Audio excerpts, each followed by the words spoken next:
નર્મદે હર. આ નંદાણા ગામ ગયું. હવે આ ભામર ગામ આવ્યું છે. હવે ભામર ગામથી પોખર કરીને ગામ છે, ત્યાં જવાનું છે. ખૂબ જ સુંદર પ્રકૃતિ છે ગામની. નાના નાના ગામો છે. નર્મદા મૈયાનું પર્યાવરણ છે. નર્મદા મૈયા અહીંયાથી અમુક કિલોમીટર દૂર હશે. અંદર મેપમાં અને માર્ગદર્શિકામાં જોવું પડે, પણ આ જ રસ્તા છે. કારણ કે નર્મદા મૈયાની એક્ઝેક્ટ બાજુમાં કોઈ રસ્તો નથી, કેમ કે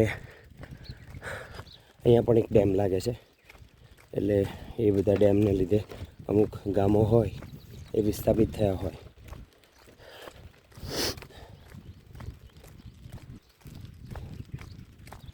અને એકદમ નજીક ગામ ન હોય, કેમ કે પાણીનું જળસ્તર વધતું હોય. દર વખતે નર્મદાજીનું જળસ્તર વધે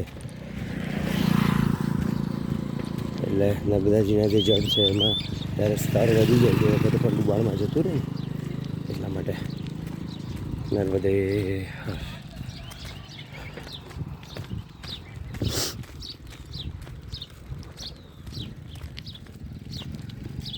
નર્મદે હર. નર્મદે હર. નર્મદે હર.